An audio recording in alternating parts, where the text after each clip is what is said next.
Hello, everybody. Thank you for stopping by. Moonlit Taroscope, Tarot Secrets Revealed.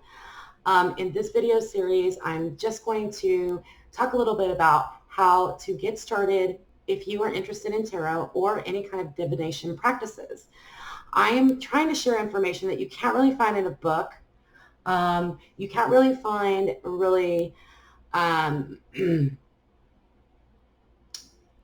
I don't know. This information I actually received through a family that shared their information with me. It wasn't my family, but for some reason I was blessed to be shared this information that was passed down on the female side to all of their daughters for multiple generations.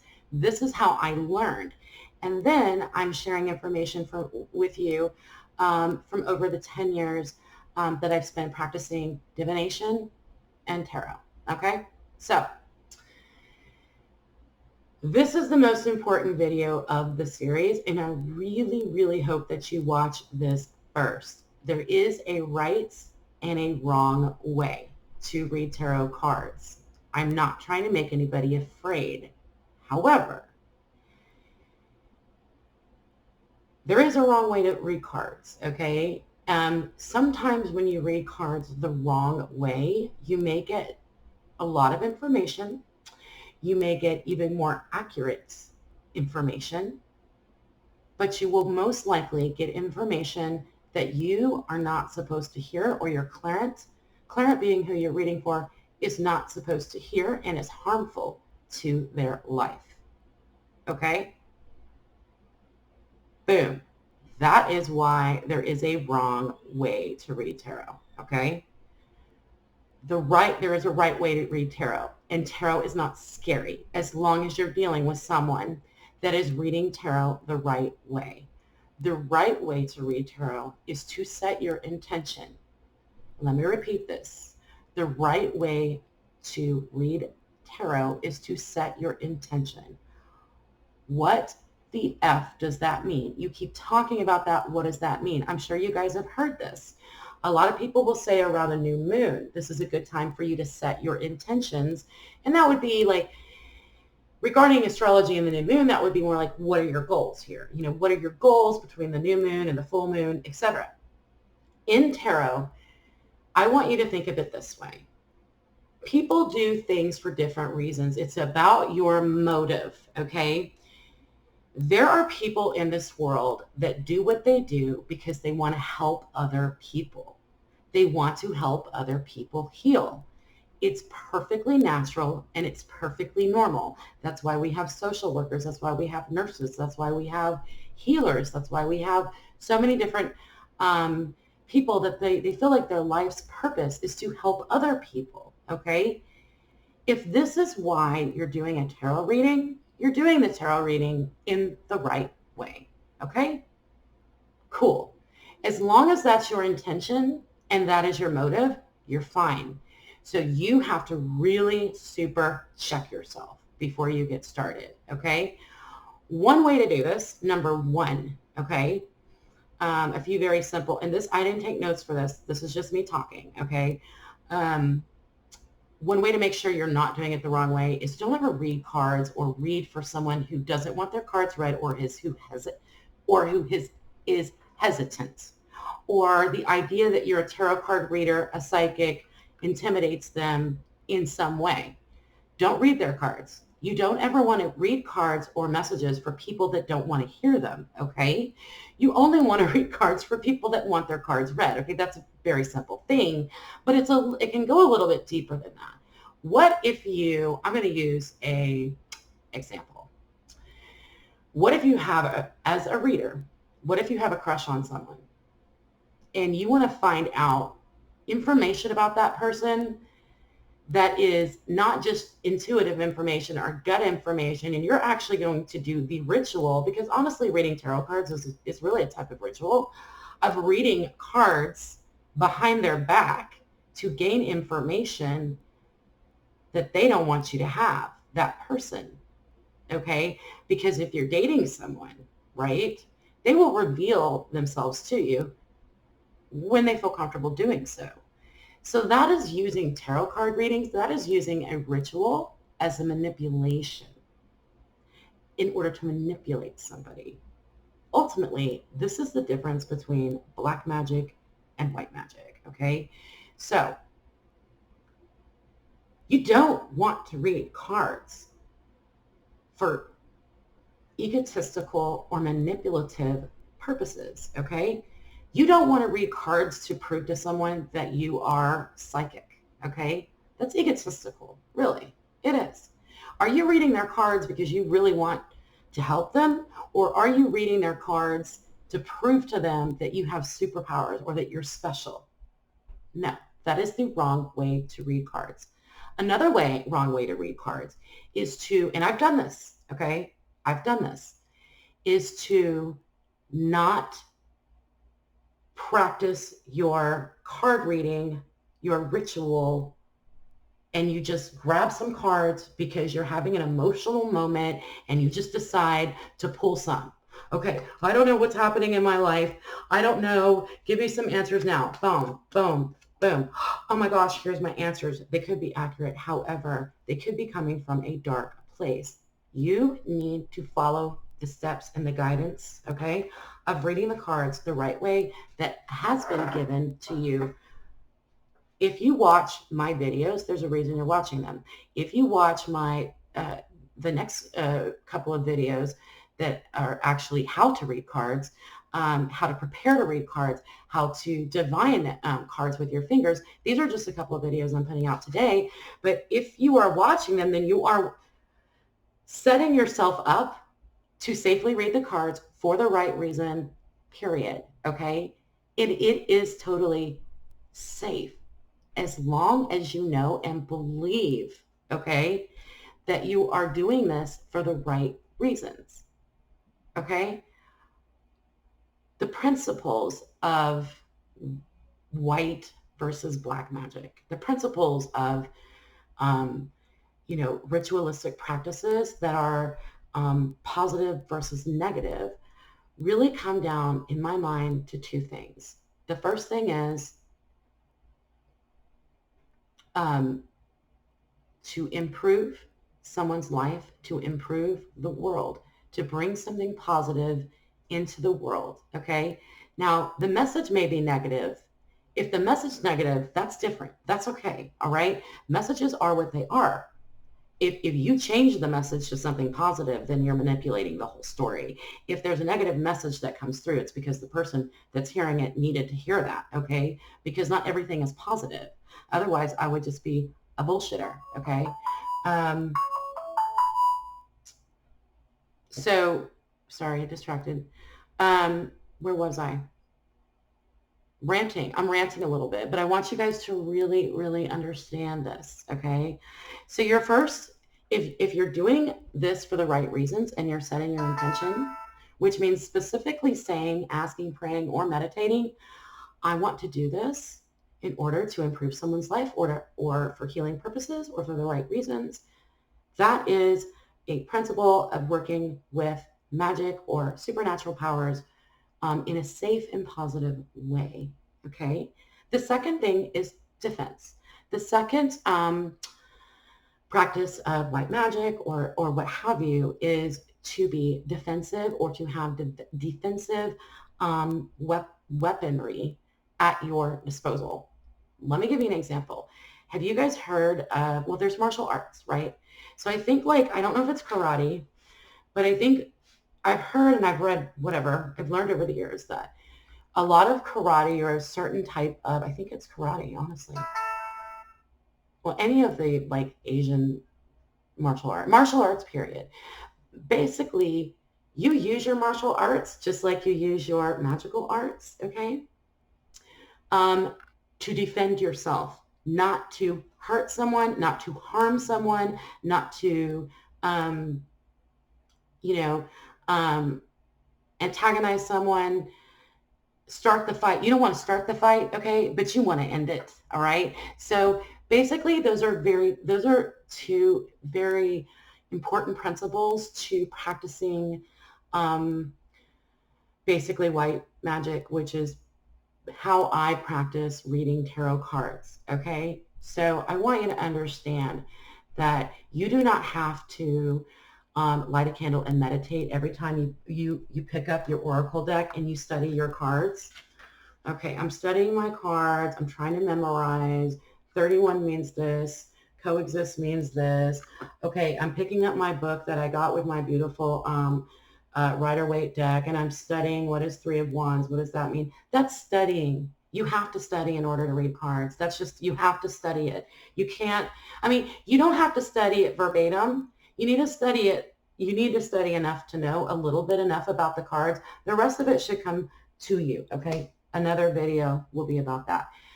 And long story short is, if your intention is only to spread love and healing into the world, all right, then you're doing it for the right reasons. I am human. You are human, okay? You may want to do this to make money. You may want to do this to as a career path. If that's the case, then study the law of attraction and just know, what I know is that what I'm giving or what I'm sharing will be returned. I will, as long as I give and share in abundance, the abundance will be returned. There's a lot of people that's going to argue with me on that. I'm not making a lot of money right now, but I feel like if I really wanted to, I would study the business practices and all of that. But to make a long story short, there's nothing wrong with making money using tarot. But if that is your only intention, then you're doing tarot for the wrong reasons. That is the wrong way. I'm not going to just do this just to make money. I don't know many readers that do that though, so don't jump to that conclusion. A lot of people, especially skeptics, are just going to come right out and say, hey, you're just trying to get my money. You're just here to make money. You're just trying to scam me. You're trying to manipulate me. You're trying to use things you know about me to scare me into giving you your money. There are people that practice that way, but I haven't come across that many, honestly. I really haven't. It doesn't mean they're not out there, but maybe I haven't come across them because of the law of attraction. I don't bring those type of people to me. Most of the tarot readers that I've actually had read my cards or that I watch on YouTube, I watch them on YouTube as well. I know, I can feel their intention. I know why they're doing it. They are doing it for the right reasons. Why is this so important? What is the big freaking deal, Rachel? Have you heard, like, everybody's obsessed these days with supernatural, paranormal, blah, blah, blah. I can't even talk about all the ghost hunting shows. I hate ghost hunting because ghosts should not be hunted. But regardless, overall, there are things that you should and should not do if you're practicing spiritualism, okay? So for a lot of people believe that there has been so much hype and there's been so much belief that what are they called? Spirit board? There's another word for them and it escapes me. Probably because I don't want to say it. You know what I mean.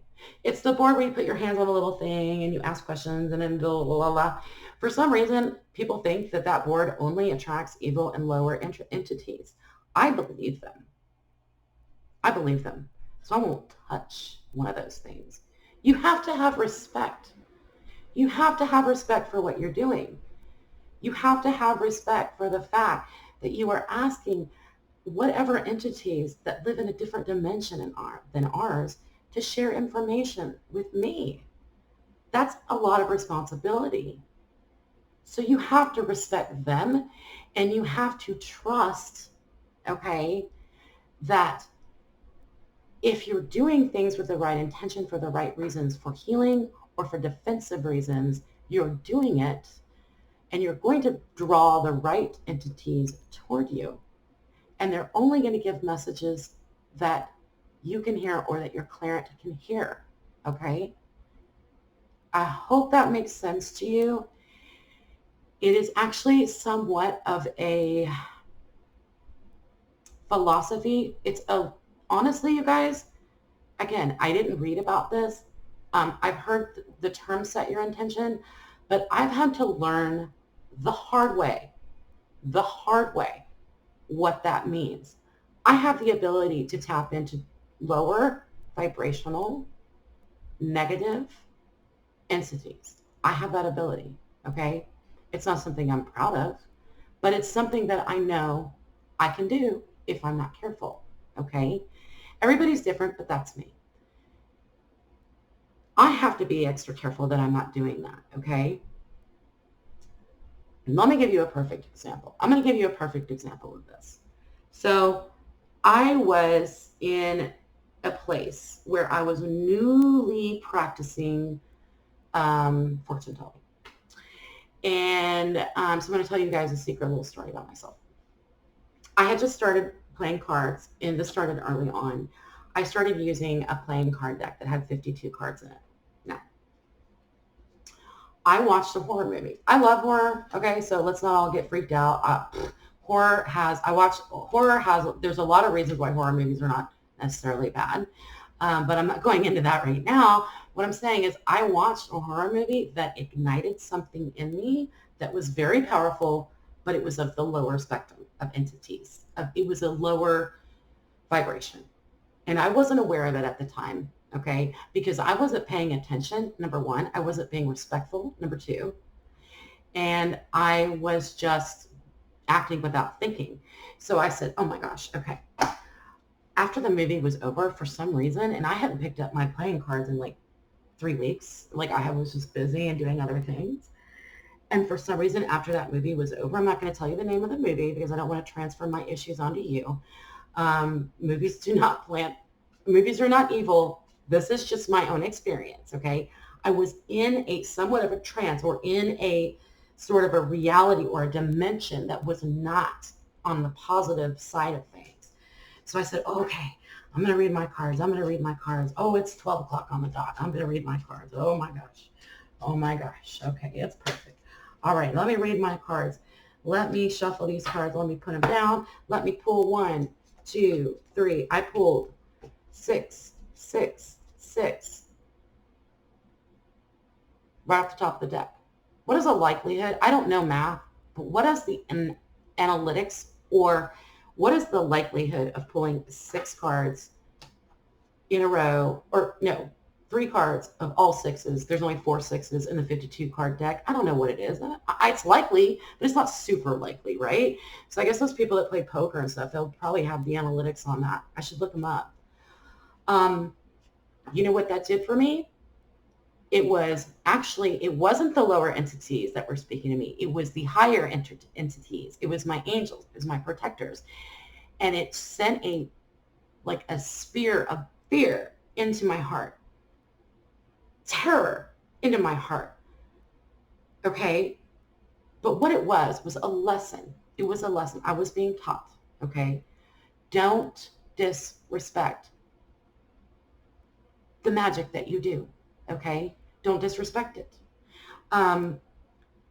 It will not work in your favor. Okay?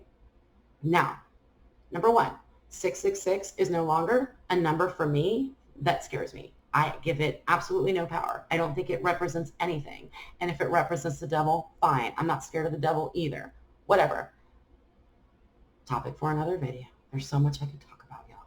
But anyway, at that time, I didn't feel that way. At that time, it scared me. At that time, I didn't really comprehend what that was about.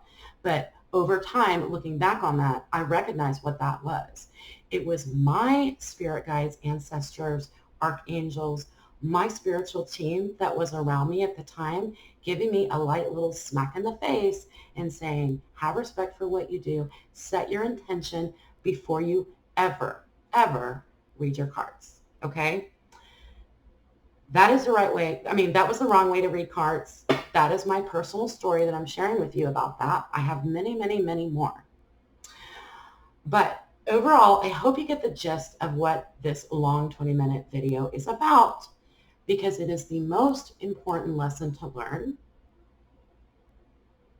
before you start doing any of this. And I pray for my watchers, especially for my core people. You know who you are. I love you. You guys have been around from, you guys, you know who you are, especially my clients, those of you that are beginning to practice readings yourself. Very important. If you don't understand this concept, understand it, figure out how to understand it, talk to other people about it, do some more research, figuring out what it means between white and black magic, figuring out what it means to set your intention. So as a Sagittarius, I'm very good at setting my intention. So once I set my intention, that's it. I'm safe. I'm secure. It's good. I have nothing, literally nothing to fear. And neither do you if you're with me, okay? I truly hope that this brought some insight for you and helped you. I would love to hear what you think about this video and all of my videos that I have coming up very soon in regards to this new video series that I'm doing. So let me just tell you, with all the right intentions, I pray that you understand this concept. And I'm going to release this video knowing that I have released it with all the right intentions, okay? And knowing that your angels are there to protect you as you begin this journey, okay? Lots of love, lots of light. See y'all later.